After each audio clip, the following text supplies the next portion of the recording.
What is See happening, you there. everybody here? Welcome to the train station. It's been a while since we had an opportunity to jump into the train station here, so I'm excited that we have a chance to hang out with you guys. We were just Sorry, I was trying to figure out how on earth to get off of Instagram Live. Yeah, so we were just talking to our Instagram audience, and it's something I should mention is occasionally we get to go live. You get a little behind-the-scenes sneak peek if you are one of our Instagram followers. So if you're into Instagram, I don't really know a lot about Instagram. I love Instagram. I know you do, it's yeah. my favorite, one of my favorite. I like YouTube too, obviously. Yeah. But Instagram all the way. Yeah. I'm a picture girl, though. Yeah, it makes a big difference. I can kind of understand it. Actually, if you're a TikTok fan, we just launched a TikTok channel like this week, and I put a couple videos up on that are pretty cool.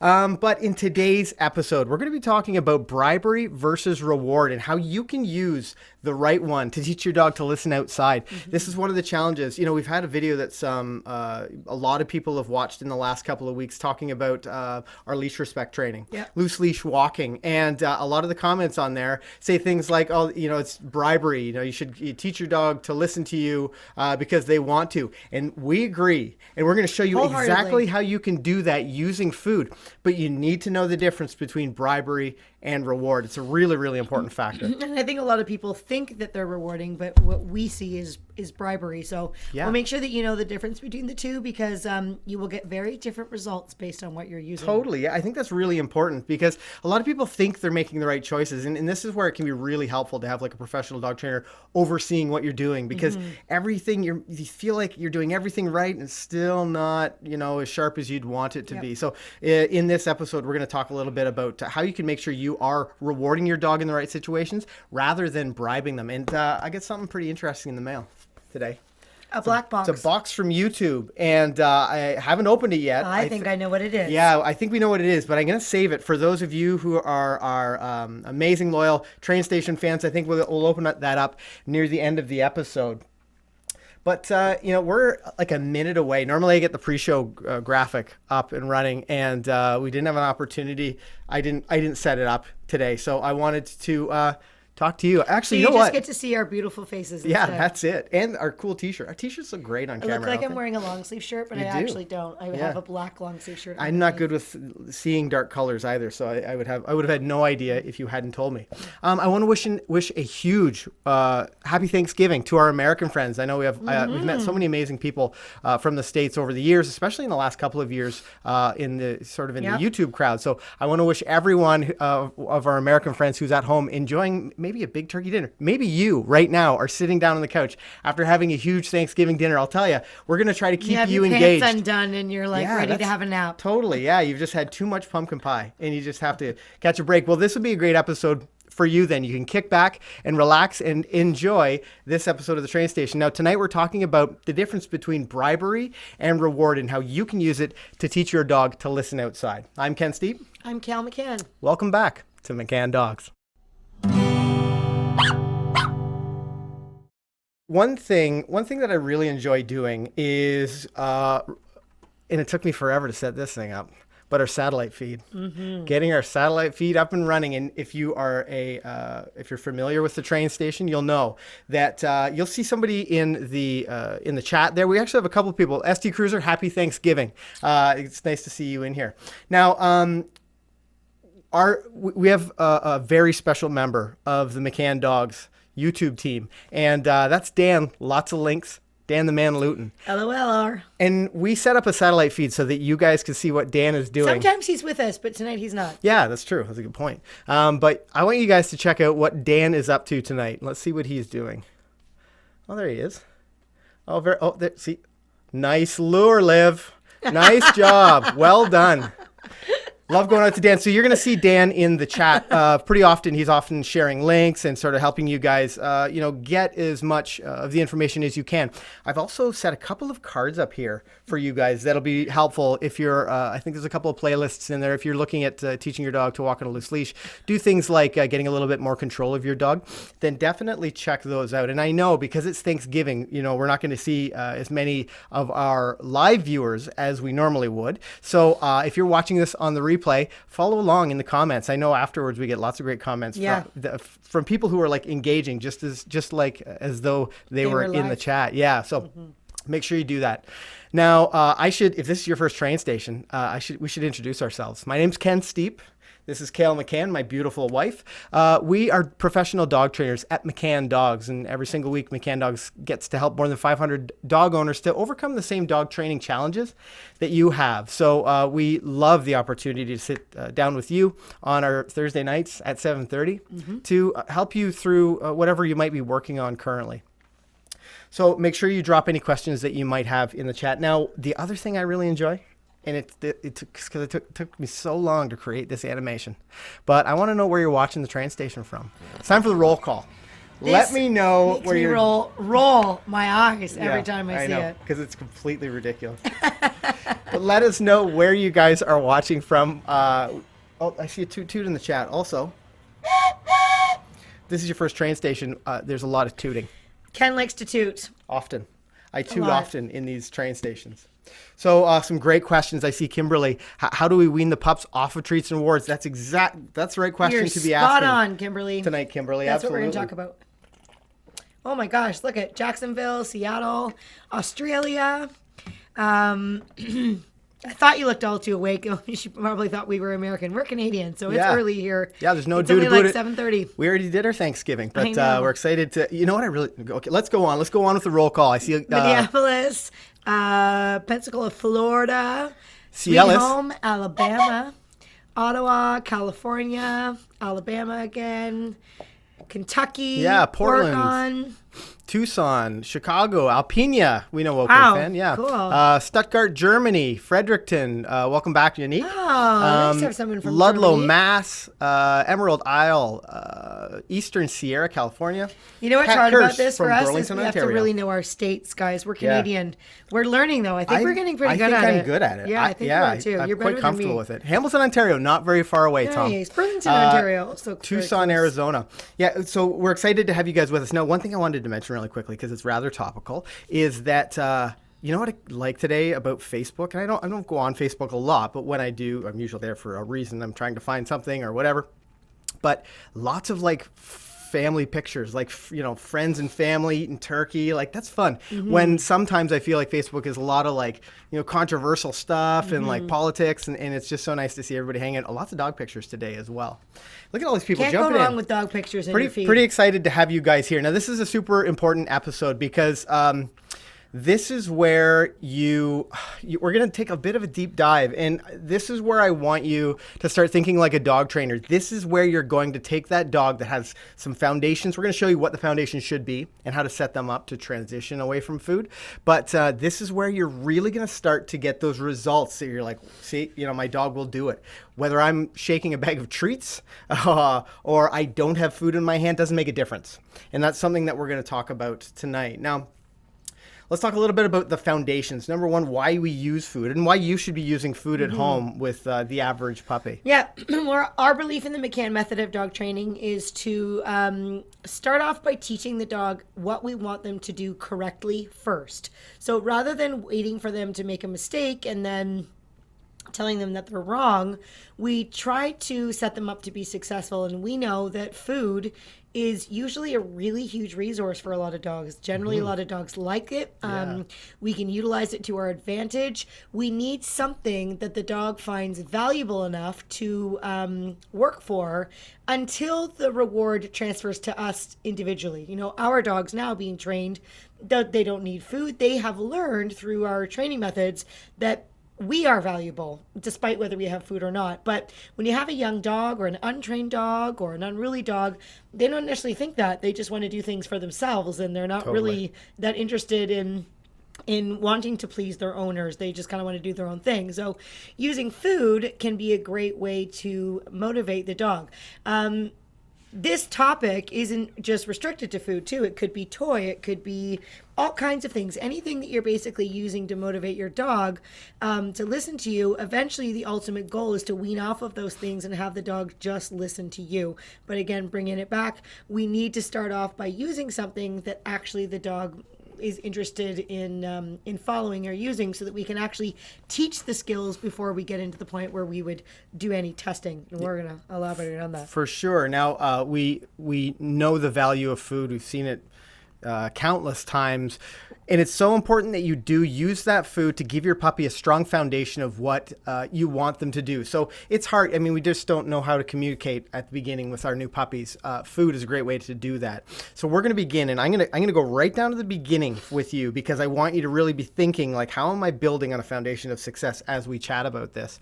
But with that food, we are bribing the puppy. We are luring the puppy. We have their undivided attention at the very beginning because of the food. And that's really important, because we want to lay the right foundation. I don't know what a great example would be, walking into like a dance class and then just using a bunch of words that you don't really understand is of no help. You really need someone. Class. I don't know. That's the first thing that came to mind. When you say like learning a new language, well, because or in like a going minute, to a different country. because in a minute we're going to show you how by using some motion, moving the dog around a little bit would be just like dance instruction rather than always using your voice. I think maybe just Ken wants to learn about dancing. Also, maybe you guys want to see that tonight. I mean, I'm a heck of a dancer. But it's really important to use that food to show your puppy the end result. You're going to show them how to lure them into the sit, move them into a stand, maybe turn them in a circle, reward them for being right at your side. And it's something that they'll quickly learn to associate that position or that behavior or whatever. It's really going to teach them very quickly what it takes to get rewarded. I don't know if you can add on to that at all. I think that, so we have a new session of classes starting right now, and we have a lot of questions about food and that type of thing. So it's important that the food that you're using is also very motivating for the dog. There's lots of dogs that are very naturally food motivated, and they would eat food until they blew up. And there's other dogs that really aren't that into it. So as trainers, we often have to provide our students with a lot of different tips and tricks to keep the dogs motivated to work for food so that they can stay attentive. One of the things that we often talk about is if you're setting out to train your dog to do something new and you want to use a lot of food initially to teach your dog, train your dog while they're hungry. There are certain times of days where your dog is going to be more willing to work for the food because they're hungry. I had a lady today come to class, and it was their very first lesson, and the dog was into the food for like the first maybe 10 or 15 minutes, and then it was full. And as I got to speaking to her, I realized that she had just given the dog an entire meal almost 2 hours before coming to class, and this poor dog was like, no more That's food, a lot. please. Yeah. And so she was really struggling with his attention because he didn't really care about the food. So that's a really important thing to do. Things like how you feed your dog, free feeding versus meal feeding. We are really pro meal feeding. So putting your dog's food down for breakfast, taking it up, putting it back down for dinner, and giving them just a short period of time to eat. Our dogs eat within 30 seconds. Right away they go and they find the food very valuable. So it is really important for them to like the food and then have different values of food as well. So again, often when we're training, we'll have like a list of 5 or 6 treats, and we'll have rated them what our dog's favorite is, all the way down to what the dog likes, but there's other things that might top that. So all of those things are really good to know going into your training session so that you can make the most out of it. I feel like a lot of the comments that I'm seeing, and if it's your first train station, normally what we do is we chat for a bit, we talk a little bit about our lesson plan, and then we answer some of your questions, and we'll do maybe a demo, or we'll talk a little bit more about whatever the specific thing is. But if you have a question about dog training, specifically something that pertains to what we're chatting about tonight, make sure you drop it in the chat now. At about 8:15, we will take some of the general questions if we can find them. But if a question comes to mind, make sure you put it down. And what it looks like is there are a lot of really food motivated dogs in the live stream tonight. That's great. Yeah. There's always some hard things that come along with that, but generally speaking, that's totally to your benefit. Totally. So one thing we should definitely talk about is timing. How to go from your puppy following food or your dog in training following food to starting to listen to a word. Yep. Yeah, let's talk about that for a second. Yeah, I think the first thing that you need to know about dog training is that dogs learn with a very specific time frame. So dogs timing when you're teaching them something, whether it's that they're doing something good or something bad, it doesn't really matter, is only 1 second. So when your dog does something correct, we need to pinpoint within that 1 second that they are right. Now, when it comes to training, That doesn't mean you have to feed your dog within 1 second. There's all kinds of behaviors that are virtually impossible to feed your dog within 1 second. So when we're training, we actually use a marker word. So that tells the dog when they are correct. And we use the word yes for that. And the word yes needs to come within 1 second of the dog doing a correct behavior. So Right. for example, something simple like sit. We would ask the dog to sit. We might lure them into the position with a treat, or maybe if they already know it, whatever it might be. But when the dog assumes the position, we would say yes to pinpoint that they were correct, and then we would follow it then with food. And the timing needs to be that way all of the time. We have a lot of people that just feed the dog and they don't use any type of marker or verbal interaction with the dog prior to the food. And then what starts to happen is the dog starts to be all about the food. So the goal eventually is, some of our dogs have literally had thousands and thousands and thousands of repetitions of hearing the word yes and then getting some food right after. So the condition of the word is very positive, is very high. So when we say yes, eyes open, ears perk up. They're like, oh my gosh, I'm so good. Like, they really are very, very excited about that. But it's because we've had good timing. So it's the command first, followed then by the food. Yeah. So that is so important as like your building blocks. So you need to be really aware of that when you're training your dog, that it's cue, then the stimulus, then the lure, and then reward. You don't want to start with the treat on your dog's nose. You don't want to start with like their entire focus, because we've already done that. We've shown our puppy how to get into the sitting position, or we've shown our puppy how to lie down or shake whatever the thing is. So we need to change that, the initial cue to your voice. So you're going to keep that food not quite as obvious, a little bit more inconspicuous. So you're going to issue the cue, which is, let's say it's sit. Let's just give sit as an example. It's going to be sit, then lure your puppy into position. And once they reach it, yes, and reward. Be really careful about your timing, because this is where things start to go a little bit wrong. In just a couple minutes, we're going to show you how to be great about following through, be great about making sure that you can help your dog to be right. But at the beginning of these things, and if you're not sure about your timing, be really self-aware. Be really self-aware about that cue, then the lure, and then reward. Yeah, we actually suggest to people to say the word then in their head, right, so that they have gives you perfect good timing all of the time.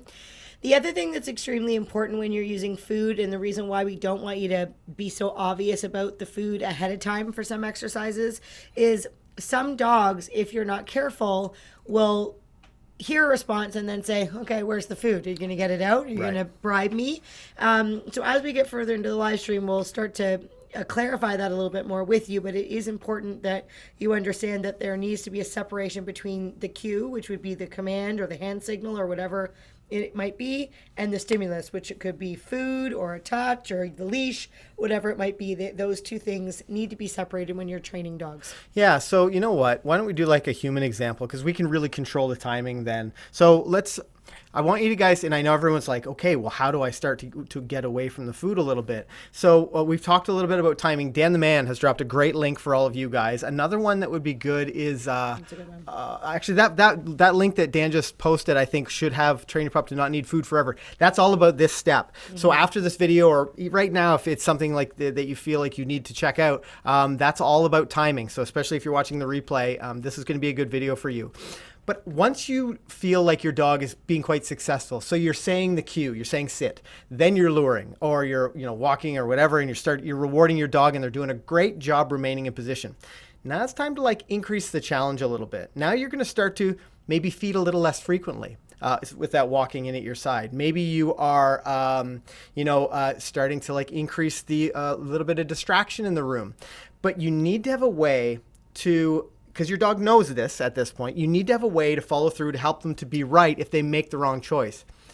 One of the challenges I've seen so often from a new student is their dog, the get in, for example. Yeah. They'll get their dog into the position at their side. They'll ask them to sit. Dog's done a great job. Then they'll reward them.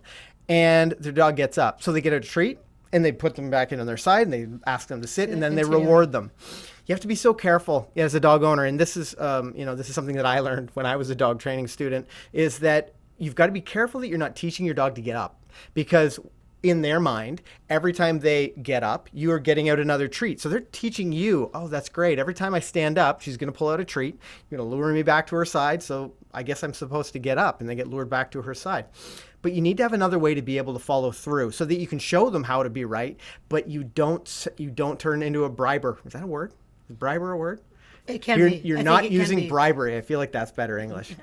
Let's talk a little bit about response to name, because I think it's really visual, and I'll be the dog, and we'll do like a human demo so that we can have great timing. So maybe we can even go from like foundation for these guys all the way up to when I'm more successful. Yeah, so in a nutshell, basically, before we do this, when we're teaching something new, we don't give the dog an option to be wrong. So you'll see in a second. So we basically give the dog the command, and then we automatically follow through with the food so that the dog doesn't really have to think. They're basically being shown, here's your name, and this is what I want you to do when I say this to you.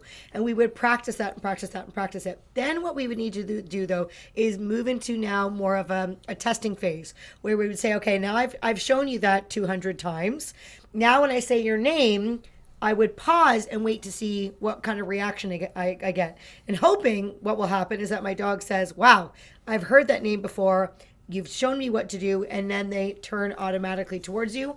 Now your food is quickly becoming from a lure, turning into what we call a reward.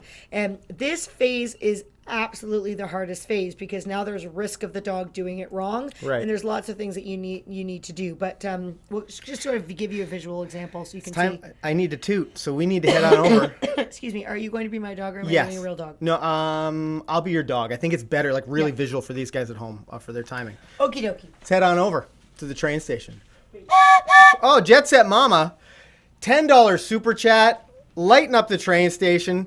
Very, very Thank cool. you. Thank you very much for the super chat. That's really, really nice of you. That's look. I love the smiling pug looking. That around pug that has thing. nicer teeth than I do. Yeah, he's nice, very nice teeth. Thank you, Jet Set Mama. Just for you, I'm gonna toot one more time. Let's head over to the train station. Okay, I think I set up the shotgun mic, Kayl. Can you just give me a count real quick? 1, 2, 3, 4, 5, 6, 7, 8, 9, 10. Very nice. Okay, so let's talk. Oh, you know what? I'll turn the key light on for us. So let's talk a minute. Just show very briefly about that. Let's go through from lure to. Okay, you're ready. I'm ready. She's ready. Okay, so when I'm teaching my dog something new, Oh, do you guys see my dog training moccasins? and I just have realized. purple fuzzy socks Yeah. with stickies on the bottom. Aren't we dressed nice? Yeah, love it. Just for you guys. We look professional on the top Very. and we're a party on the bottom. I know. We're like a mullet standing up. Yeah. Okay, when I go to teach my dog something new, I always like to teach my dog with them being on a leash and a collar. And that's to make sure that I can keep my dog controlled and attentive as I'm practicing. I have some delicious treats in my hand that Ken is really going to like. Are they really good treats? I don't know. We'll have to find out. And what I would do is shorten my leash so that it's within arm's reach. So I want to be able to make sure I can get my hand to my dog's nose to make sure he's attentive. If he's at the end of the leash and he's not listening to me, I'm ending up chasing him around and not really looking very in charge. So I'm going to shorten my leash up, food in one hand, leash in the other. And when I'm teaching him his name, actually I can even do one step prior. Turn around. Before I even worry about getting my dog distracted, we actually practice loading up the name. So I would say Ken, and then I would feed him. Ken, feed him. Ken, feed him. Do you see my smile getting bigger after I realized how exciting I this is? really should have like human treats because That then would be fun. I could train Ken a little If bit it were more candy, you to guys listen wouldn't to me. believe how fast I'd be progressing through this. Basically, though, the timing needs to be in that correct order. So we talked about this at the beginning of the stream, but what I wouldn't want to do is feed him and then say Ken after because he's got the goods. He doesn't care now about the association. So it's name, then feed. Once I've loaded the word up and he now thinks the word Ken's really fun, I'm going to... Oh, ghost in here. I'm going to allow my dog to get a little bit distracted, and then I'm going to say his name. But if I'm teaching him, I don't want to say his name and then risk him not turning. In the initial stages, I'm going to automatically show him what to do. So I would say, Ken... Yes, good boy. I would draw his focus towards me and then I would reward generously as he was attentive on me. Now again, hopefully you were able to see my timing. I said his name, Then I showed him food and drew him towards me. Yeah, and actually, I just want to jump in for 1 second. A common mistake that I see, not you guys, but some students make is that it's at this point where they start to give their dog a little bit more freedom. And because maybe they've been successful 3 or 4 times, they're like, I wonder what's going to happen. He probably knows it. This is the time when you want to really reinforce success time and time and time again. And don't let your dog make mistakes. So if you feel like maybe your dog's responding some of the time, this might be the step you go back to until you are really confident that they're going to turn. You'll actually see them starting to turn before that treat even gets there. And that's when you know it's time that you can move on. Ken just touched on something really lightly here too, is when you're practicing this, it's very important that you're not showing the dog the food and then saying their name. Because again, remember before when I said your dog sometimes will say, hey, where's that treat? Are you going to show it to me first? So the timing, and this is very, very nitpicky in particular, but if you want a dog that turns really well, these are the types of steps, the details that we want you to pay attention to. This is how you make your dog listen so great. So if my dog's not attentive, I would say his name, and then I would lure his focus towards me. And again, guys, this is all the teaching phase. I'm not testing. I'm showing him how. Now, since we're talking about timing, there's another thing that common errors. So ignore me. So people say, Ken.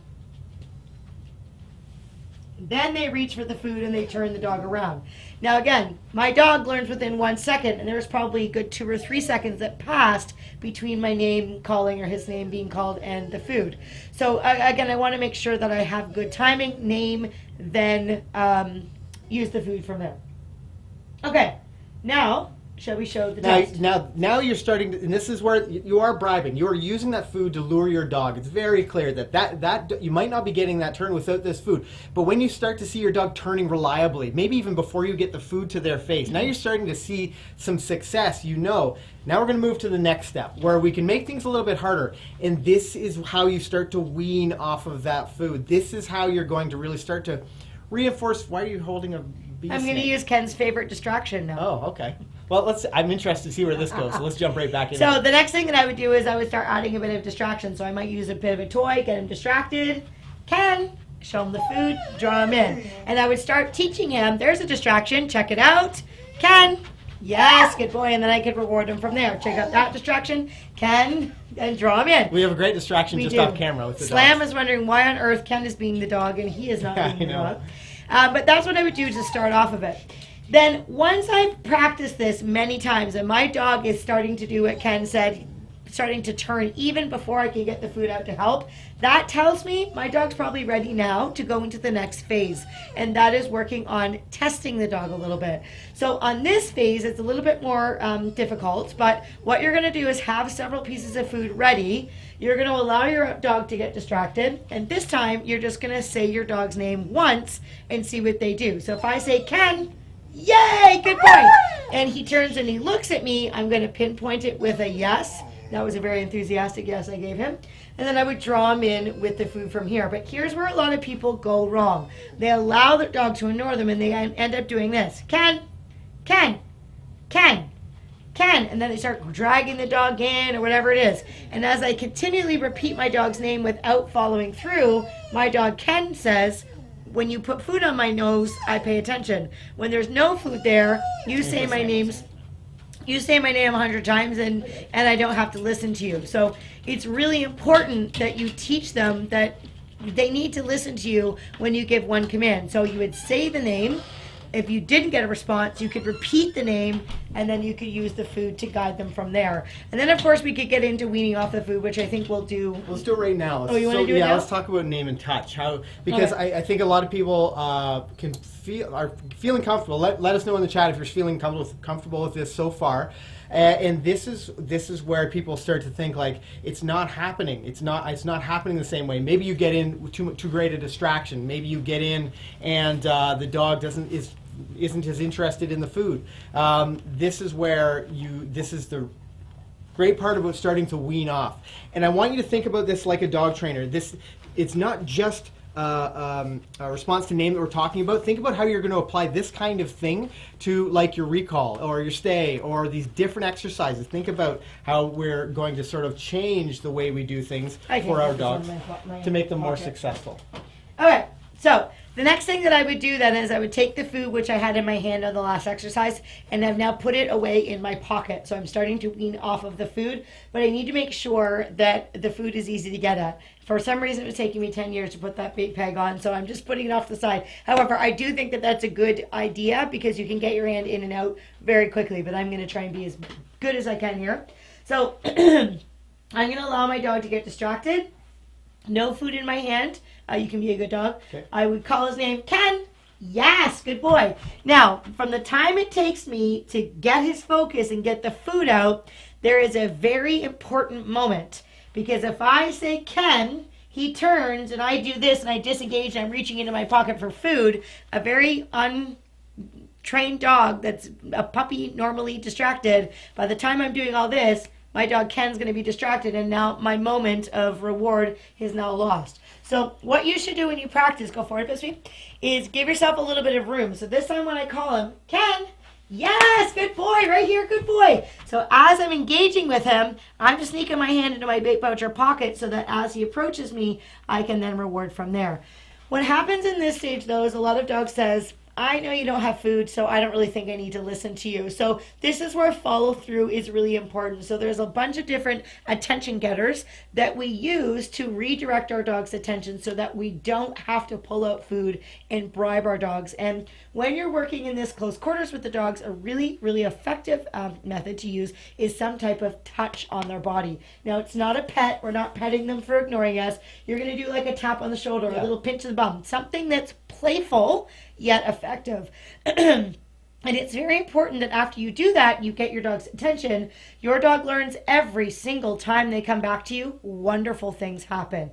In the beginning stages, I might reward my dog every time, and then I might move on from that. So again, yeah. So it's sort of envision if you're in a really loud environment, maybe you're walking with your friends, and you're at a concert or some place, and you're not going to be able to get their attention because it's so loud. So it's that sort of tap. It's that kind of pressure that you need to affect change. You need to do just enough to get some kind of response, and we'll show you exactly how that looks. So if I say, Ken, and I don't get a response, again, my dog learns with 1 second. So if I just give him a touch and too much time has gone by from when I've called his name, he won't put it together. So I need to say his name again just before I touch him. So this would be perfect timing. Ken, he ignored me. Ken, then touch. Yay, good boy, that's better. Now when I'm first starting this, I would still feed at this point. I would let him know every single time you pay attention to me, good things happen. But as a few weeks go by and my dog starts to really understand what he's doing, I'm now going to start upping the ante. If you want a reward from me, you have to be able to do this a little bit more independently. I don't want to have to walk up and touch you every single time to get my dog to turn. So this would be reward worthy. Ken, yes, good. I say yes, back away. I can feed, okay? But if he's a bit naughty, it would be Ken, he ignored me. Ken, touch. Yay, good boy, I got you, that's it. And then and then I would play with them. I would still be positive every time, but I'm going to keep the ultimate reward for when he was a little bit better. What you don't want to do is be sour with your dog when your dog turns. Some dogs, people turn around like this and the dog's like, well, I don't want to come to you. You're boring. That's really fun. Important. Your engagement when you're training a dog is crucial. You don't want to be a bumping along. You got to be, energetic and enthusiastic and genuine when you're interacting with your dog. So let's talk a little bit. In this instance, as a good trainer, the good trainer that you are, that you need to be within arm's reach. You need to be close enough to your dog that you can reach out and affect some change if your dog makes a mistake. Let's move just another half step to where maybe you're not quite close enough, or your dog's caught you off guard, or there's some reason that you can't quite reach them. How are they going to deal with that? Yeah. So maybe I want to get to the point where I want to let my dog go in the backyard to go to the bathroom, and I want to get to the point where I maybe don't have the leash in my hands. I would first try it with a little bit more distance, like at the end of my leash, okay? And if I can't touch my dog, what I could do to get his attention is use what we call a pop on the leash. And a pop is basically a popping action on the leash to get the dog to turn. It's not pulling. I'm not dragging my poor dog towards me. I'm simply moving my leash very quickly away and towards him again, which is going to create a bit of an attention getter. And when I do that and my dog looks, I'm going to have the same reaction as I did with the touch. It's the remote touch, basically. Touch at a distance. And now the same thing would happen. So say my puppy Ken is out in the backyard and he's digging a hole in the backyard and I say, Ken, and he is not responding. I would then not chase after the dog. I would chase after my leash. And if you have a fast dog, guess what, guys? You can put like a 25-foot leash on. I would pick the leash up. Ken, yeah, let's go. And then I could take off and run and make myself a lot more fun than digging that hole in the ground. But again, I hope you were able to understand the timing. I'm not popping on poor Ken's collar and then telling him why I'm propping him afterwards. It's always first cue, then stimulus. So it's Ken, then I would add my pops, and then I could praise from there. The timing is crucial because we need to be as clear to our dogs as possible. That's really what they require. They want everything to be really easy to understand. And as long as we understand the importance of timing and we can give them the information with that formula in mind, it makes perfect sense to them. Yeah. Okay. Can you grab Slim? They're probably down outside there. Yeah. Or I can. Okay. Just go back here. Okay. So I think we'll jump back into the chat. I just want to see where you guys are here. Okay, so lots of questions about potty training in the cold, snowy winter, but also living in an apartment building as an added hurdle. Okay, that makes total sense. Now is the time when we start to encounter some of these challenges. But Wendy mentioned, I like Wendy's comment. Wendy says, Ken is very biddable. Yeah, and that's a really important thing. So you're not going to get. We're giving you He is pretty biddable. We're giving you the building blocks for this. So you're not going to get that snappy response, but you need to be thinking, okay, well, what do I need to do to affect change? Is it like multiple taps? Is it like, Ow. Kayl, tap, tap, tap, tap, tap, and continue on until she finally turns? You have a very pokey finger. Do I need to, make sure she's a little less distracted before I try to train this exercise? Do I need to go to a quieter environment? You really need to think like a dog trainer here. And That's a really good one. Yeah. The whole quieter environment things. Lots of people say it's not working. Right. And, often we'll say, well, what kind of food do you have? And maybe it's that they don't have a high enough value reward when the dog does come. Yeah. And then a lot of the time people end up training in environments that are too high of a level of distraction before they're actually ready. So again, earlier, I talked about rating your treats and like what's low value and what's high value. I would do the same thing with distractions. I know for our dogs, training in the kitchen or the hallway or in different parts of the house is pretty easy. If we go to the training school where there's more dogs and excitement, it's a little bit harder. If we go out to a park where there's different things, it's even more challenging. If we take them for a walk down in the city where there's lots going on, that's the most challenging. Right. So I wouldn't set out with a brand new exercise that I've never done before that my dog's not very good at and go to the city and say, oh, let's try this out. I would start in the kitchen and then I would add distractions in the kitchen and then I would build and build and build. And if I got to a threshold where my dog was like, nope, this is not happening, I would then back my way up to whatever they were good at, rehearse that a little bit more, and then ease my way back into having, dogs that listen anywhere in any spot. Yeah. So I think you at home, let me know, drop a thumbs up or let me know in the chat if this is kind of making sense to you guys. Like this is where the rubber meets the road. This is where we start to distance ourselves from being dependent on that food. This is where we're giving our dog great information. And they're earning it. They're starting to earn this reward. And this is, I just can't stress it enough. I've had so many comments lately about people that just don't have a solid understanding of how the training process can work so that you don't have to say cookies, cookies, cookies and shake a bag of them at the back door to get your dog to respond. I literally had this conversation with a student today, very first time working come, and we had just worked lots of motivating games, getting the dog to turn, and then he said, well, if he's in the backyard and, I poke my head out the door to say come and he doesn't listen, what am I supposed to do? And my answer was very simple. Number one, you put your boots and your coat and your gloves and your hat on and you march out to get the leash that's on your dog and then you follow through. Yeah. But even before that, because the dog doesn't actually understand they're supposed to come every time, you're not going to poke your head out the door and say, come. You're going to go out with the dog. And then when it's time to call the dog in, you're going to be ready with your food or your toy or your leash or whatever it is. So he was throwing the dog into a testing situation before he'd done any of the training. And he was great. He understood it was great. But then he did say, you know, sometimes I'll say, come, and I won't get a response. So then I'll say, go find mommy, go find mommy. Oh, no. And so we sort of had a little chuckle because I said, well, you realize that your recall now is go find mommy. Yeah, or it's come, pause, go find mommy, go find mommy. And, you know, I said, you're basically using your wife as the reward, and that's good. So, you know, you're on the right track, but it's just teaching the dog that it's not about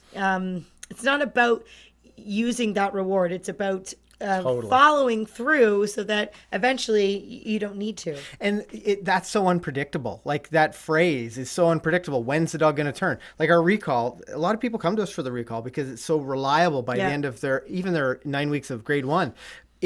You insist on a snappy turn. There have been a couple times in my life, and like whiplash. This is before I was a trainer. This is when I was a student at McCann Dogs. That my dog was chasing something. I called come, and she spun around, came right back. I was like, that might have been the tipping point for me. I have to do this more. I have so much fun. But that's the kind of response you're insisting on when you're practicing these exercises. Can I share another cute story? This is the result.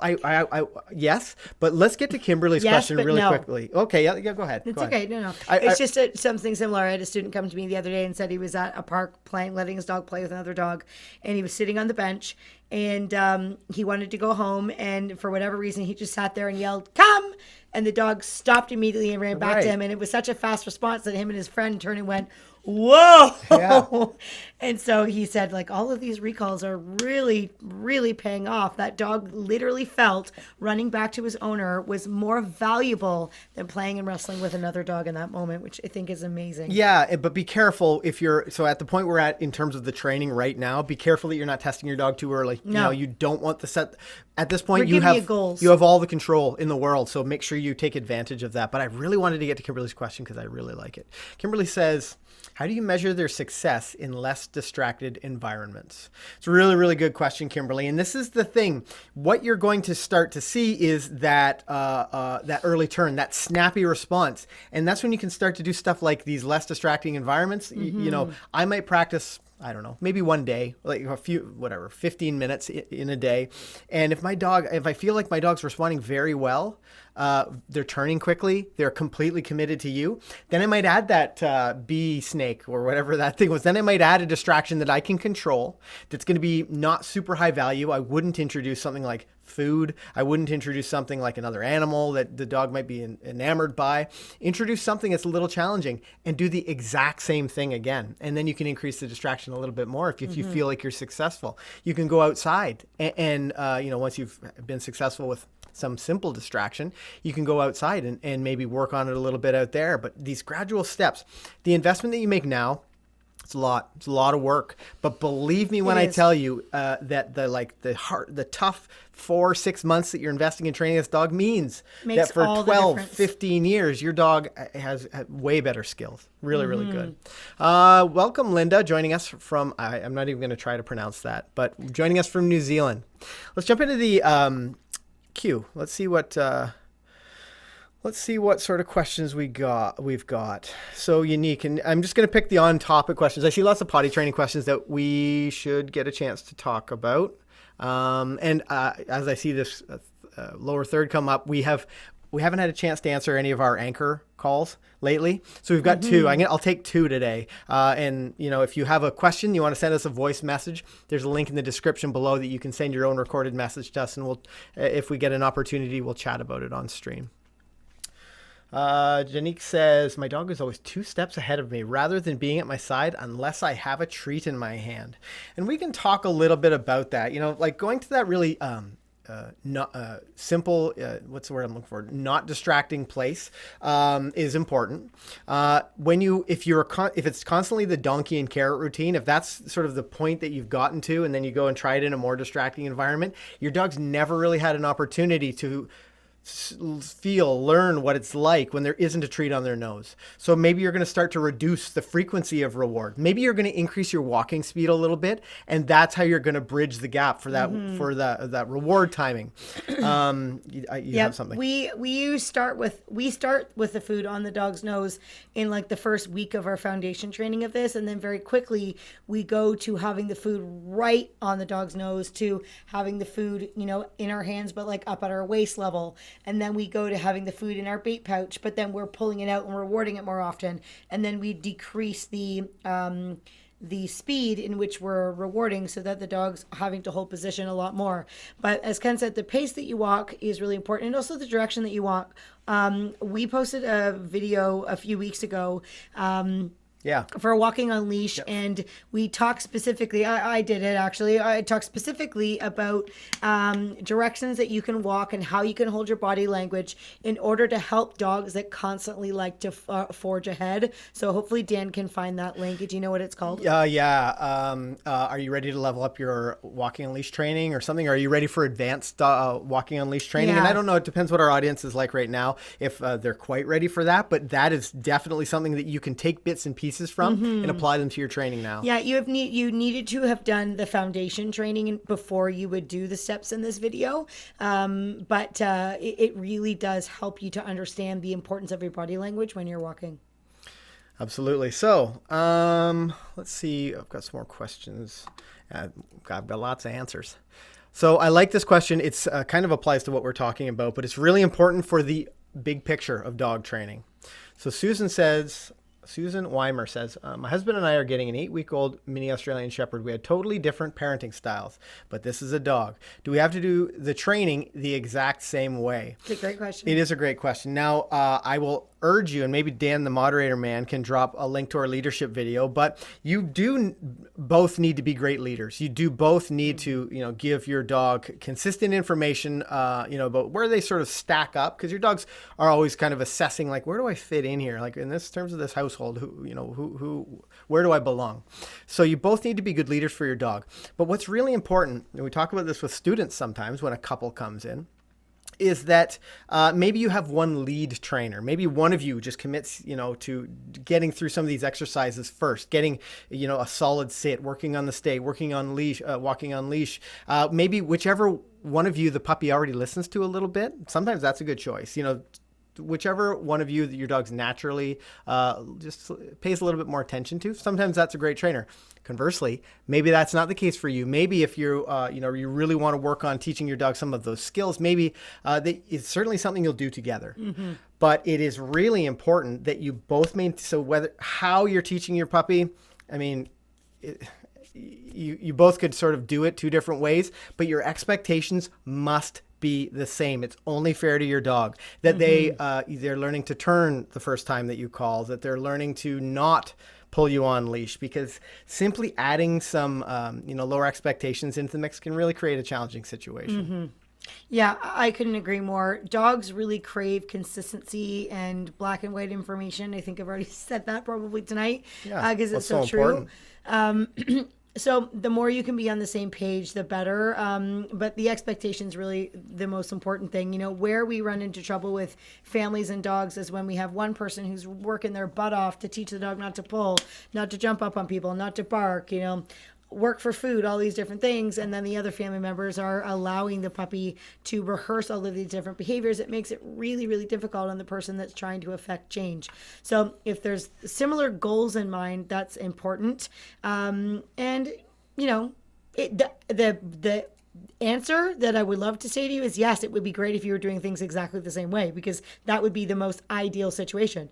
However, not to say that it won't work with two different things, but you have to have the same expectations. Janella Mager says, I'm a puppy raiser, or Maker says, I'm a puppy raiser for a guide dog organization. Thank you for your helpful videos. I subscribed and the bell is hit. Nice. You have been a blessing. So thanks, happy. Janelle. Yeah, it's so fun when we can hear from you guys, and that, you found some value in watching our videos. And Janelle brings up a really important thing. Make sure you hit that subscribe button, and make sure you click that bell for notifications, because YouTube is becoming notorious for not delivering up new videos. So if you want to continue learning, which we all know that when you it's like going to the gym, and I love this example. If you go to the gym and you lift weights and then you take a month off and then you go back, you can't lift the same weight. So if you're, exercising your brain and exercising your puppy's brain regularly and like having these different challenges along the way, They'll behave better too. They'll behave better for sure. Yeah. Really Tire good. those little brains out. Okay, so Susan says yes to the same goals. Thank you. yeah, it's really, really important, and it's just fair to your dog. Yeah. What do you want to talk about next in terms of? I really like this one. Okay. The next point, sort of once we talked about the testing thing, is that if your dog is struggling, take a look at why they're struggling, because sometimes when you have training, you have to kind of evaluate, is my dog not doing it because they're being naughty or because they don't understand? And unfortunately, most people think it's because the dog's being naughty.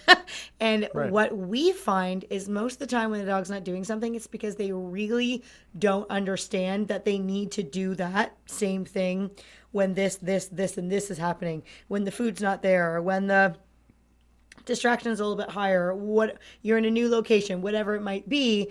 The dog's not doing those things because it's being defiant. It's simply because the dog says, well, this is a new scenario and I don't know if the rules are the same. Right. Dogs are extremely situational learners, so they can learn to do something really well in one place or in one situation. And if you take the same dog and the same command and go to an entirely different place, sometimes the dogs will look at you like you have three heads. They're like, what is this come thing that you speak of? What is that? And so what you need to know when you're training your dog is that if you're going to be switching up locations or distractions or changing criteria or, upping your goals, that you need to bear in mind that sometimes when you go to a new place, you might have to start a few steps back in your progressions to help the dog to be successful. But what's really cool is when the dog understands it, the recall is such a great example for this, or walking. Yeah. We have a lot of dogs learn to walk and come when they're called beautifully in our training hall because there's structure, there's follow through. The dogs get lots of rewards. They get clear information. But then if you take the dog and you go to the cottage, for example, and you call the dog to come, we have some people say, well, my dog's a rock star in class. They get to the cottage, they take the leash off, dog sees a deer and it's gone. And then they're wondering why the dog won't come back. Well, chasing a deer in the cottage is a heck of a lot different than going to a class where it's structured. So you need to start sort of, not at step one, but earlier in the progressions to teach the dogs this recall thing. It happens everywhere. But you need to evaluate, why is my dog doing it wrong? Right. And then that will allow you to understand how you're properly going to address it. Is the place too difficult? Are you making the distractions too high? Are you asking too much of your dog in that moment that's maybe not an appropriate ask? And those are really things that you need to think about when you're starting to make some progressions with your training. For sure. And part of that, asking the why, oftentimes it's something that you're doing. It can be something that Yes. you're doing, like keeping the food out too long, or like, taking a step back in your training. So being self-aware is such a critical point. Now, you don't just have to use food sometimes as well. Yeah. Like sometimes what we'll do for, if we really want to increase motivation with a recall, for example, sometimes when you start to get these behaviors and they're happening more reliably, surprising your dog. So B.F. Skinner was an American psychologist and talked about, I actually have a quote of his. Yeah, so he talks, it's a variable reward schedule, and that's a pretty common, a well-known thing. But he talks about behaviors when you're using these variable reward schedules, calling them hard to extinguish behaviors, which just means that they're long-lasting. We see that, so the human example, you go to like the casino, right? And there's like people who are pulling this thing, and sometimes it's paying out, sometimes it's not paying out, but there's always lights and There's things. still a chance it might There's happen. a chance, right? So this is something that you can do when you start to get these reliable behaviors. You can be rewarding, let's say, with a tug on that recall. Play a big game of tug. Maybe you, can throw a ball through your legs. Your dog can charge right through past you on your recall. Maybe you can, so for your response to name, if you're starting to get really, really good, you've passed the point where your dog's needs that leash, needs that little pop on the leash to get some attention, and you can use your voice and just pet and praise and really let them know they've done a great job.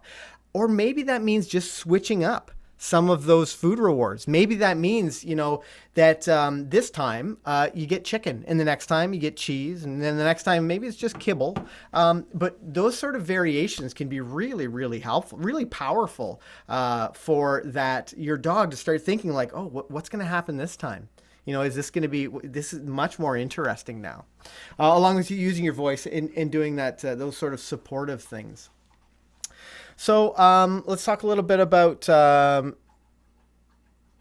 guess we sort of chatted about that. So let's talk about some troubleshooting stuff. Why don't you start there? I'm just going to see if we have anything that's, Yeah. So actually, as you were talking this, I was actually thinking about one of the things that we just had them just naturally. So if you're troubleshooting and you're finding that as you start to wean off of the food, things aren't maybe working as well for you as they liked, as you had hoped, you need to consider that sometimes the way that you've changed or made the progression can be like really new for your dog. So for example, something that we see commonly is, hand signals. So we start with hand signal with food in our hand, and we do the hand signal. Say we're doing it down, for example, and we take the food on the dog's nose and we lure them into position, and we repeat that. And then we progress to the point where we want to wean off of the food and see if our dog will do the behavior without food in her hand. And we see some people then all of a sudden point to the ground or use a flat palm, and the dog says, what does that mean? And we have a lot of people say, down, and the dog says, right. I have no idea what you're talking about. So it's important to know too that even though you're saying the word down, dogs are very visual learners. They are masters at reading body language. They do not understand English. That's something that we have to teach them, words or things that we have to teach them. So they might not be ready to listen to the command yet, but they're going to be watching your body. And if they've learned to lie down with a hand like this, all of a sudden when you switch this, well, that to a dog could mean an entirely different command. Totally. So consistency is really important. Another huge thing we see in terms of like bribery and food is people who train with their hand constantly in the bait pouch. Absolutely. Yeah. And so we have a lot of people that say, oh, look how well my dog's listening. And the whole time their hands in their pocket or their hands in their bait pouch. And so the dog, that's like walking around with me holding up cupcake in front of Ken's nose. I love Or cupcakes. maybe my hands like in my wallet at the same Right. time. Hey, Ken, can you do me a favor? Money- and I'm already money reaching it cupcakes? into my pocket. So the dogs are the same way. So if you have to be a little bit more conscious of what you're doing with your body language, so that if you're trying to wean off of the food or wean off of any extra help, that your dog can transition into that phase a little bit more gracefully, because you're not like a flashing neon sign that you're about to feed the dog because your hand's just lingering in that pouch all the time. Very good. So maybe it's the stay. Maybe you feel like my dog will not remain in position. Doesn't matter how hard I try. I must use food. It's the only way to make them successful. And that may be you accidentally pulling your dog out of that position. So this is where food, you've got to be really careful when you're using food with your stay. Actually, let's show that really quickly. Maybe you can show like when's a good time to reward. Yep. It also gives me an opportunity to toot, because I've needed to for a while. As we head on over to the train station.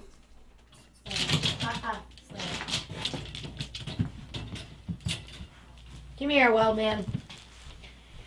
Okay, so for example, oh, look at all these toys on the ground for you, young man. We're going to use treats for a second, though, not the toy. Can I have that? My hand. Thank you. Wait. Give me that one, too. In my hand. Thank you, buddy. Wait. All right, so if I'm working on, were you saying sit stay as an example, sweetie? Yeah, so like reward position and timing. Yep.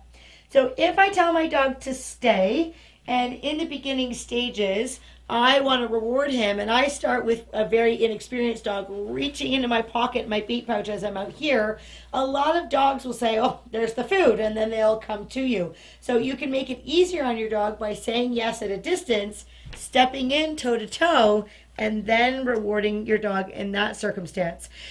When you reward your dog too, reward placement is really important. If I want him to stay and I have the food out and I say yes and I hold my food out here, well, look what I've just caused. I literally cause my dog to get up and get out of position because my reward placement was not very nice. So again, if he's holding his sit and I've said stay and I want to reward him, I'm going to actually come all the way in and I'm going to reward him in that position. Same thing goes for a down. If I ask him to down, I yes and feed, and I'm feeding with my food up high, he's going to gravitate to wherever that food is. So again, I would signal down, and then I could reward him. I can show you another example here when I'm trying to wean off of the food. So if I teach my dog to down, I'm going to put food in my signal hand, down, and then I could lure him. It's very important that if I get to the point where I want to wean off of the food, okay, if so I have no food in my hand now, I would say, hold on, I would say down, and I would signal. Now the food's in my left hand ready to feed, but if I do this, yes, and I feed with this other hand, I've now lowered the importance of my signal hand because now he's only going to watch the hand with the food in it. So, okay, but what I would do is say down, and then I would keep my hand in position, and I would actually drop the food into my signal hand, which is highlighting the fact that I want him to focus more on this. Now to build on that, okay, Lala, I could also get to the point where maybe my dog's ready to have the food as more of a distraction. So I could tell my dog stay, or I could work on a sit, and I could purposely have some food and I could hold it out here as a bit of a distraction. Oh, sit, good boy, good, yes. And then I could go in and reward him. Good boy, I could tell him sit, maybe toss a couple treats on the floor. Oh, that one bounced right in your direction. He held the sit stay as he ate it though. Sit. Yeah. You got to hold that position. Yes. Oh. Okay, so this is a great example. He is managing to stay in position without getting the food. I'm so shocked by this. This is a great example. So like this is something that these guys might struggle with. Okay. So oh, I said okay. See, that's the problem with having a release command of okay. Sit. Wait. You're listening too closely, Slammy. So what I'm going to do is I'm going to drop some food on the floor. Oops, sit. Good boy. I'm just going to lift him up if he doesn't sit. Sit. Yes, good boy. Yes. And I'm going to reward him for holding that position. Good boy. Good. Sit. Yes, good boy. Yes. So he was able to hold position that time. Good boy. And again, you'll notice when I'm feeding him up and out of the way, drawing his attention away from the distraction. Yes. Again, the timing of my yes is also very, very crucial. Good boy. Okay. And then I can release him from there. Good job, Slam Bam. Good boy. Is there anything else you want me to show, hon? No, I think that was pretty good. Okay, son. Drop of knowledge. Here in the train station. So I think that was a good example that Kayl had an opportunity to show. So when Slam made the mistake, or if your dog is to make a mistake and they get up, it's not, hi buddy, it's not a good idea to get more food out. You really need to show them how to be right. I noticed there was a, let's see, someone asked a question about the bat training. We don't training? So we don't follow that methodology because we've seen over more than 90,000, we're probably getting pretty close to 100,000 dogs, that we need to be more, the average dog owner needs to be a little bit more reliable, consistent, and to be more be more clear with their dog, clear and consistent with their dog. And the challenge with the bat training is that you have to have great timing, really good timing, and the average person will get themselves into a situation and it's either too late, dog's made a mistake. So we don't subscribe to that theory. We've also seen how successful things like the replacement can be. Using your leash to bump your dog back into position and then acknowledging that they've remained there for long enough and rewarding them for that. And this is where we talk about not being dependent on food, using that leash as an extension of your body to tap that dog, to get their attention, to turn them around and affect change. That's how you're going to start to wean off food. That's how you're going to be not having to shake that treat pouch in the air, so that you're not completely reliant on using the treats to get the results that you want. And we chatted quite a lot about the foundations of how to use food and the timing. So if you're just jumping on the live stream, make sure that you head back to the beginning of the show, because we really got down to the nuts and bolts of how you can use timing to your advantage. But there's a couple things that I wanted to do. Definitely jump into... I think Dan's trying to get us to see a question. Did you answer it already? Yeah, Something yeah, about I I did. need to make sure that they Yep. see it. Yeah, I think that's the one I just answered. Oh, okay. Yeah. There's so many questions flying in here now. So I think there's another one about food. okay. Oh, maybe Dan answered it. Never mind. Okay, so Maria Miller, how do you fix a dog who's stuck with bribes when doing sustained behaviors, down, sit, etc.? I think that was a great example for you, Maria. Hopefully that was helpful. So you need to be clear. You need to show them. You need to show your dog how to be right, and you're going to do that as clearly, and as cleanly, and as consistently, which is the key, as you can. You need to use just enough to affect the change, and maybe that's like sitting them up in their sit. Maybe that's moving them back into their down. But make sure you're doing it in a way they must calmly, but they need to understand the behavior first. You need to make sure that they do get it before you ever start to move them around or have any expectation of them remaining there. Okay, so let's jump into. We have a couple potty training questions, and if you guys have hung around for so long. So Kimberly says, with a 5.5-month-old mini Aussie who's superfood motivated, it's hard to get her to actually relax, to wait. Can't wait to hear about the weaning process. So this is a really important thing, and this is one of the reasons that I grabbed it and moved it back into the queue, because sometimes you might find that your dog is so crazy about some food reward that it's actually a little bit counterproductive, that you need to find a little bit lower value food, because maybe your dog is so crazy about cheese that they can't help but jump up, that they can't help but do some behavior that makes your life really challenging. So you need to pick a lower value reward. And the other thing you're going to do is use your voice to bridge those rewards. Use your voice to praise your dog with like calm, soothing, a nice tone that's going to support that dog and keep them from getting out. I think it's also really important that you're not accidentally reinforcing the behavior, right. Even though you might not be doing it intentionally. You see a lot of times when dogs are really excited about food, people want to just put the food right on the dog's nose, or they'll do the opposite. They pull it away and they do this with their hand. And for a lot of dogs, that actually eggs them on. They think, oh my gosh, that's exciting. Now you're moving your hand quickly and I want to chase it. So being calm is really important, and also making sure that you're not actually delivering the food to the dog until you see something that you like. And that goes back to what I said at the very beginning of the stream, and that is using the word yes. So especially when I'm trying to find a minute moment in my dog's behavior that I'm trying to isolate to let them know, basically I'm going to wait for the dog to settle, and I'm just going to keep the food close. And as soon as I see the dog sit or just sort of settle for a moment, yes, and then I'm going to reward. And when I'm beginning, my dog doesn't need to sustain that behavior for very long. Right. They just need to do it for a moment.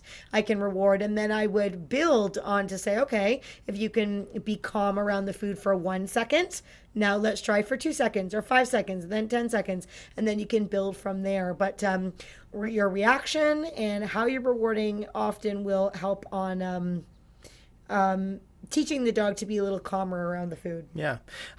So Patrice says, my puppy uses grass pads when the weather's too bad to go out, like it snowed today. We took him out to play in the snow. It's gotten so cold and too snowy, and I'm sick, so he goes to his box. Now, one thing you do have to be really careful is going out with your puppy at this point, because you're still, if you have a puppy that's not having accidents in the house, then maybe that'll work. Maybe it's much less important to go out there with them. But if your puppy is still having accidents in the house, it's so important to go out with them. Number one, you're going to help them to not be distracted by all of the interesting things in the world, especially if there's new snow. Like this may be, for your puppy, this could be the first time they've ever seen snow. Yeah. Oh, they'd love that. I mean, I remember as puppies over time, that it was so interesting to them. They go out and they dig their little noses in the snow. And Deegan, my black lab, who's 15 now, she would go out and she'd like sniff through the snow, and then she'd spend half the time sneezing. So go out with your puppy if they're having accidents in your home right now, or if you're struggling with potty training at all. But if they are okay to go out on their own and they do their business, that's absolutely fine. But it's time to, it's worth your efforts to make that investment, because it's going to save your carpets and having accidents in your home. Jet Set Mama says, my mini toy Yorkies, 2 sisters, are doing pretty well. They're 11 weeks and weigh 1.9 and 1.8 pounds. Tiny. They sit down and come when I call. How do I get them to socialize better? They're trembling. So we talk a lot about socialization, and that doesn't mean around other dogs. I mean, these puppies, They're very small and very young at this point. absolutely. So This is a very critical time for your puppies. for sure. So you really want to make sure that they're were getting that small once. they're getting nothing but good information. That you're being very careful about the things that your puppies are introduced to. At this point, I wouldn't be introducing her female. I wouldn't be introducing either of your two sisters. Yeah, two females. Either of them to new dogs. But you will introduce those young dogs to things that you can control. New footing, new places in your home, new smells, new sounds, new sights to a limited degree because they're still pretty young. It sounds like 11 weeks. You're going to control everything, and it's hard to control another dog. So I want you to be really, really careful about that. The other thing is that take them out individually. Yeah. Like, don't have them together all the time. They need to build a little bit of confidence by being their own dog. They need to have that opportunity. And the other great part is it's one-on-one time with you. This is really where you're going to start to deepen that relationship. It's crucial when people get puppies at the same time is to work on the separation, because dogs build bonds with their humans.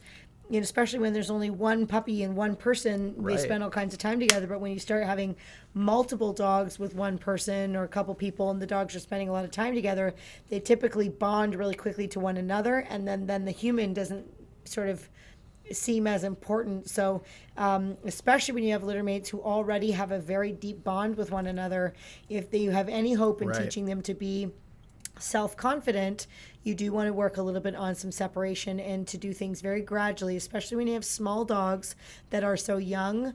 They're at a very impressionable age, and if they have a bad experience or that they feel like they can't trust what situation you're going to put them in at this point, that could be detrimental to your relationship. So This is a very important time. Yeah. So take care when you're introducing those puppies to new places.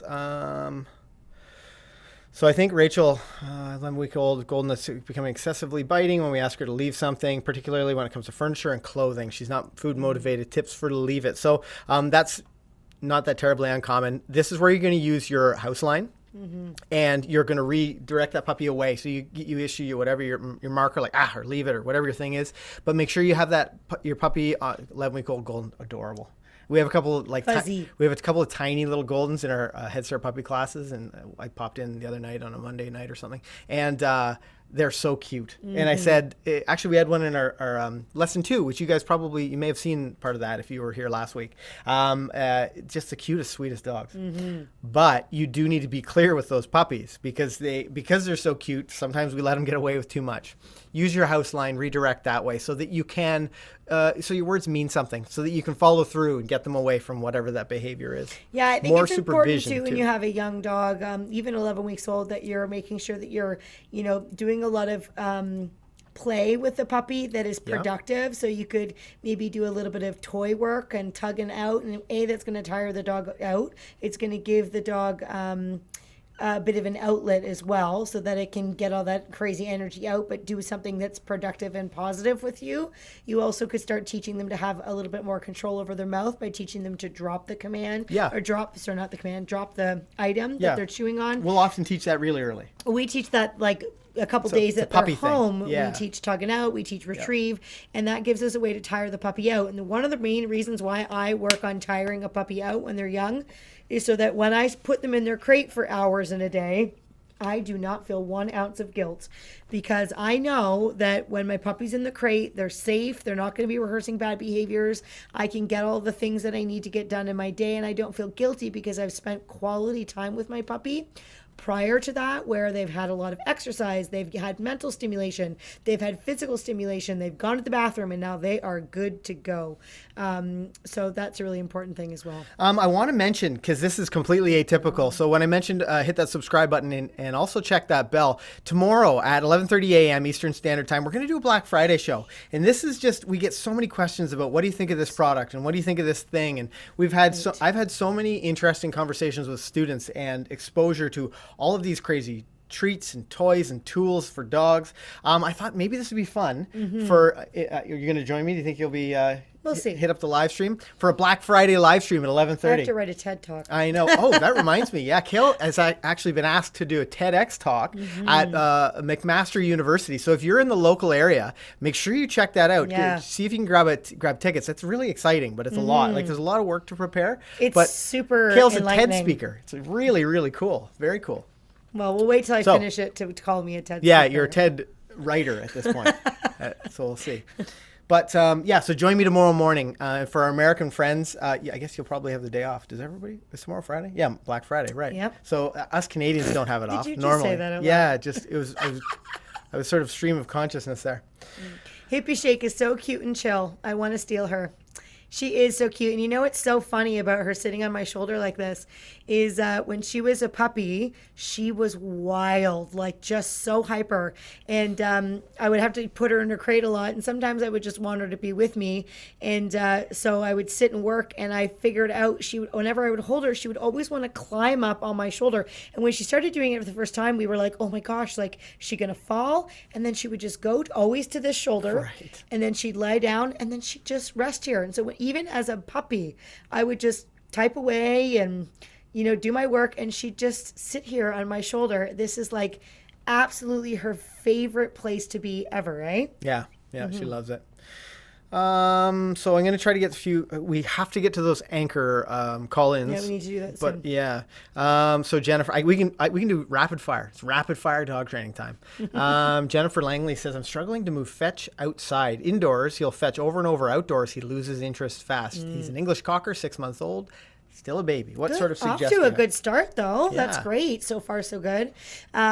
Make sure that when you're playing fetch outside, that your dog is on a leash or a line. And sometimes I'll even go one step further and I'll put the toy on a line or a leash as well. I'll let the dog drag their line, and then I will hold the line that's attached to the toy.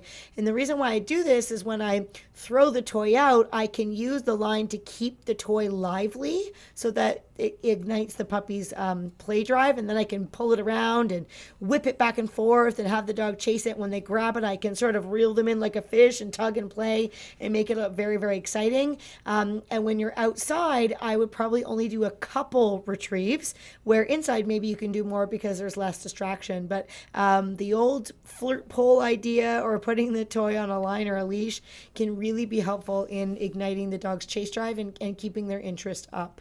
I know Stacy's asked a couple of times about puppies nipping her feet while walking. So you really do need to be clear with your puppy. Use that leash, guide them away from your feet, and then start to praise when they aren't there.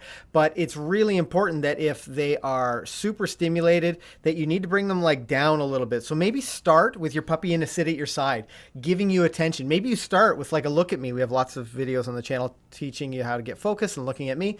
But start with that puppy in a better frame of mind, because if you put the leash on, go out the door, and then away you go, that puppy's like, wow, this is the greatest. As soon as we cross the threshold, it is party time. So reset for a moment and then insist that the puppy gives you a little bit of attention, and then start your walk. Again, the puppy gets underneath, you slide your left hand down the leash and just get them out, get your puppy away from nipping your feet. But I feel like the term puppy implies that maybe you're trying to, it might be a little bit early for your dog. It's hard to say. I'm not sure how old your dog is, but maybe your puppy, your young dog or whatever, needs to be rewarded a little bit more in position. Maybe it needs to be a little bit more donkey and carrot to get some success before you start removing food from the picture.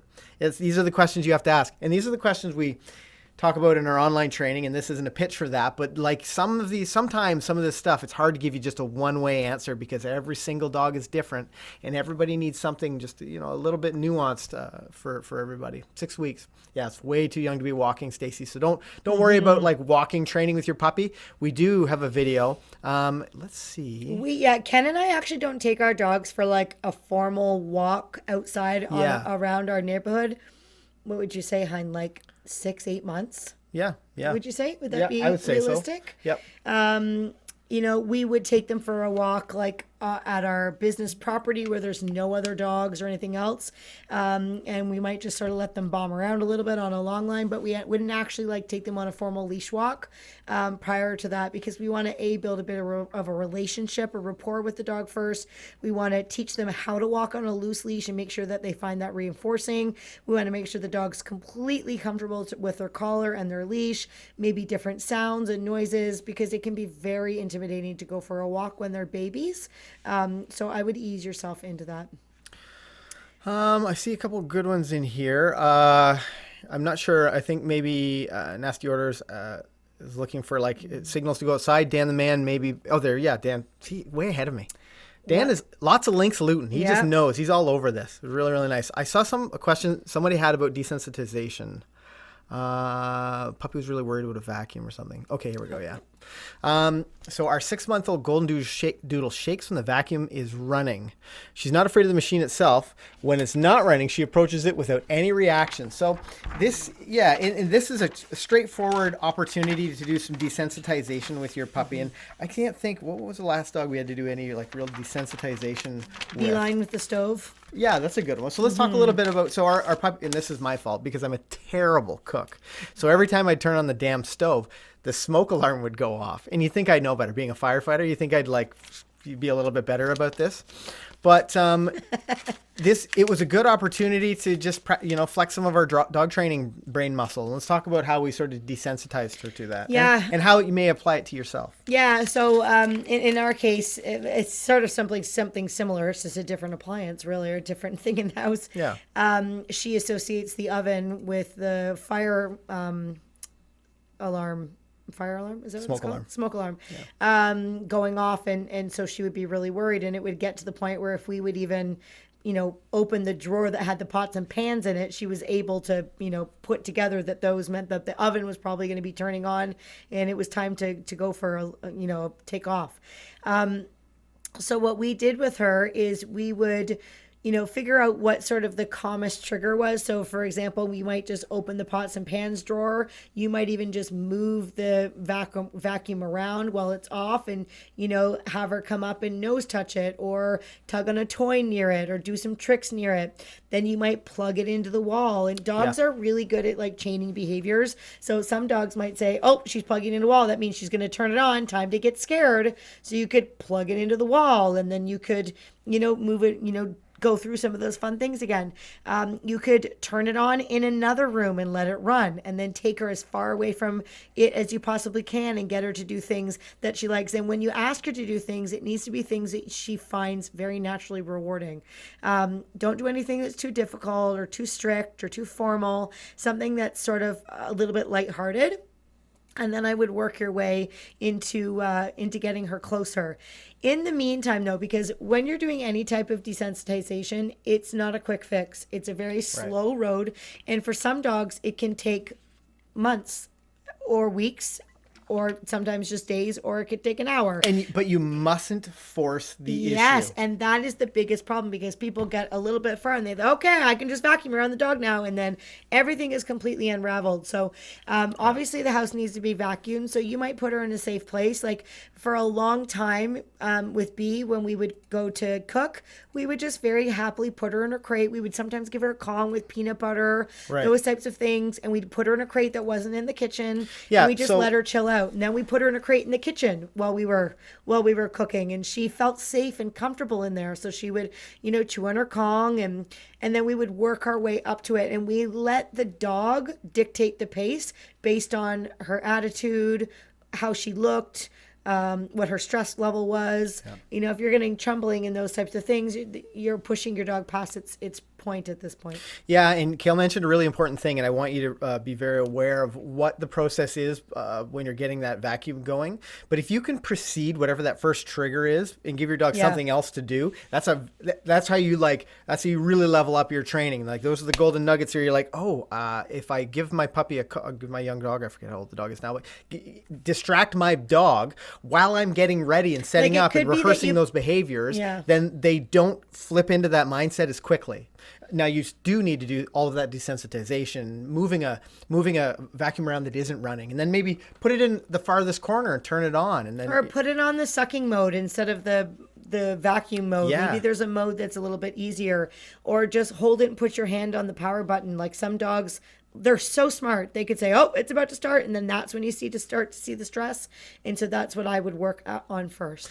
Now we've missed our anchor call-ins. We haven't answered your questions in a couple weeks, so I'm going to take 2 tonight because I feel so guilty. We didn't get a chance to do it at our lesson 1 last week, but so there's a link in the description below. We have anchor call-in. That's an opportunity for you guys to give us a call and leave us your question. And let's jump into the first one. So this is from Gina. Let's see what Gina has to say. If I can get my phone to work. Phone. Try this again. Oh, hippie, that was not Okay. a very graceful dismount. My question is in regard to loose leash walking and training for that. While you're in the stage of trying to keep minimal distractions, just in a room without any distractions, and you progress to the next stages of adding distractions, while you're in that process, what do you actually do to exercise the dog? Because I think you're saying not to take the dog on a regular walk and rehearse the unwanted behavior of pulling on the leash. So how do you try to give the dog exercise while you're in that really beginning training stages of loose leash walking? Thank you. Great question. It's super appropriate for tonight, I think. And this is something that, because we do insist that you are clear, consistent, and fair with your dog, you really want to set them up to be right. And you don't want to allow them to make mistake after mistake after mistake. We'll talk a little bit about some of the things we do with our puppies when we're not, if they aren't ready for loose leash walking. Yeah, we do all kinds of things. Like mental stimulation goes a long way. So we would do lots of teaching them new behaviors, trick training. I do a ton of trick training when my dogs are puppies. Mentally tires them out so that they're calmer.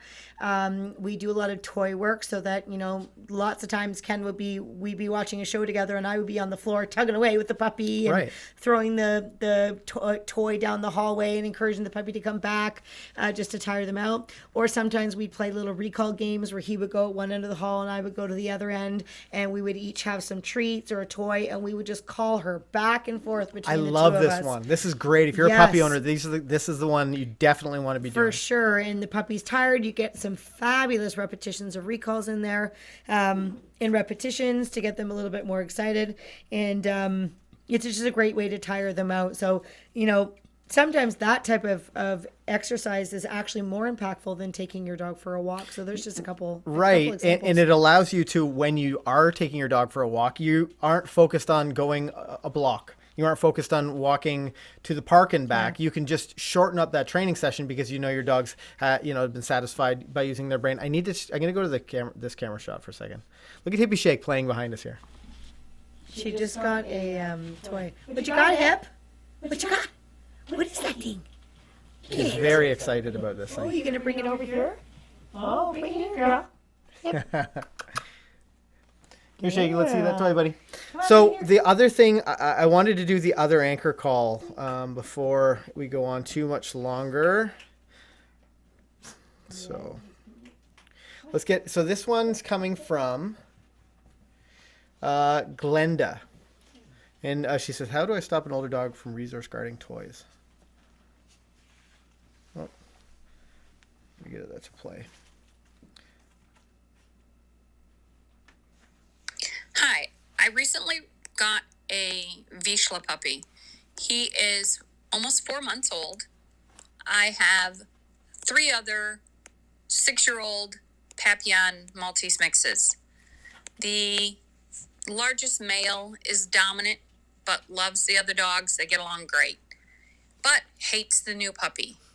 Hates the puppy to the point that if we interact with the puppy with a toy, he's immediately aggressive, comes over and wants to take the toy away. If any of the other dogs interact with him with a toy, he's right in the middle of it and will very aggressively try to take the toy away. How can we stop this aggressive resource guarding of toys? Thank you. Okay, so first things first for Glenda, it's really, really, really important that you give that new dog an opportunity. We have a video on the channel that says called "How to Introduce Your Puppy to Your Other Dogs." You really, again, this is one-on-one time. Really reinforce for that puppy. You can't put that puppy in that situation at this point. You need to separate your puppy from those other dogs so that there isn't an opportunity for them to get dive bombed if they want to play tug with you. You know, you don't want your puppy starting to rehearse the fact that every time that they come bring you a toy and they want to play, that they're going to be challenged for that toy. Let's talk a little bit about introducing your dog, maybe your older dogs to that younger dog, or how, you know, she could go through something like that. You know, when we're starting to get our dogs to understand to get along with younger dogs, we'll definitely keep all of the dogs on leash, and we might typically introduce the puppy to one or two dogs at a time. But in terms of the toy, I might do things like keep the older dog on a leash and have it at a distance and play with the puppy. And if the older dog is able to show good behavior, I would reward the older dog, or I might redirect the older dog to their own toy and have one person playing with that dog and the other one playing with this one. Then what I would do though is I would stop playing with the puppy. I would have somebody hold the puppy, work some control with the puppy, and then I would go and play with the older dog, as if to say, if you're calm, you're going to get to play with the toy too. So I can teach the dog about sharing. And actually, with our own dogs, we get to the point where I'll have all the dogs in front of me and I'll say like hippie, and I'll let her grab the toy and I'll say tug, tug, tug, and I'll have the other ones hold a sit, tell them wait, and then I'll have them release the toy. I'll go on to the next dog, tug, tug, tug, let these dogs sit. So they start to learn to show self-control and be respectful of me, because at the end of the day, that toy's mine. It's not theirs. I decide who gets it, who doesn't get it, who behaves, you know, how things go. And if things aren't going well, I remove the toy because it's mine, and I'm controlling the situation. So it sounds like you just need to control the situation a little bit more, so that the dogs are making more successful or more Better choices. Better choices. I don't know why I could not think of those words. Yeah, that's okay. It's been a long stream. We're way into overtime here at the train station. You know what? For those of you who are still sticking with us, it's a big toot. Now, something that came in the mail today or a couple days ago or something like that, because it came to the hall. Can you just back up just a little bit? Mm-hmm. So is this package from YouTube. Now, we crossed 100,000 subscribers about a month ago, and I think we passed 130,000 yesterday or something like that. We're moving. Yeah, we're moving right along. So maybe some of you have never, ever seen a train station before. But I wanted to open this package up with you guys, because you're the reason that we make these videos. You're the reason that I get to hang this maybe on our office wall. Maybe it goes in the train station. I don't know. What do you guys think when you see it? But we get this very cool package from YouTube. So it has this like a neat thing of the foam thing on it. Let's see what it says. Oh, wow. A letter from Susan Wojcicki. You've done something that very few YouTube creators accomplished. You have an astonishing 100,000 people subscribed to your channel. Very cool. So on and so forth. Wow. That's really, really neat. So we've met That is so nice. so many amazing people in nice the YouTube letter, community. We have so many great friends that we love to hang out with when we travel to California or wherever we might go. But I'm very proud to say that we have our silver play button from McCann Dog Training. You see that? So cool. Very cool. Awesome. So I wanted to thank you guys for that, for sharing your time with us and hanging out and clicking on the videos when they come out, clicking that subscribe button. It's we really do appreciate everybody. And I also love some of the comments and conversations that we have, especially here in the train station. A huge thank you to our moderator, Dan Lots of Links Luton, because without him, this would be quite challenging, as he's dishing out all kinds of great information for you guys and giving you the links that will help you to be more successful with your dog. I have to say a huge thank you to Jet Set Mama for her $10 super chat tonight. Those sort of super chats and those kinds of things really help us keep the train station running, and it helps me add new lights and like interesting things that I think you guys might find helpful or cool. Or I just find them cool. I just enjoy putting on the train station show. So Big thank you to Jet Set Mama for the super chat. Now, if this is your first time on the channel, make sure you hit that subscribe button. We publish new videos every single week to help you to have a well-behaved four-legged family member. Thank you guys for sticking with us all the way through this super duper long live, an hour and a half train station. I'm exhausted. I don't know, maybe you're exhausted. Maybe you're just jumping in. If you are, scrub back to the beginning because we had lots of great conversations today. Scrub back to my mullet reference. I think it's funny. Tomorrow morning, I will be jumping on Black Friday, looking for Black Friday deals for you. So join me. You can, if you have something that you're looking for, maybe you find a store that you normally shop at or something that you're looking for. I will be here just hanging out. It's not going to be nearly this formal. I just want to see what we can find and help make sure that you have the right things to help your dogs to be successful. With that said, and on that note, I want to thank you guys for watching. I'm Ken. I'm Kayl. Happy training. Bye for now, guys. See you next week, guys.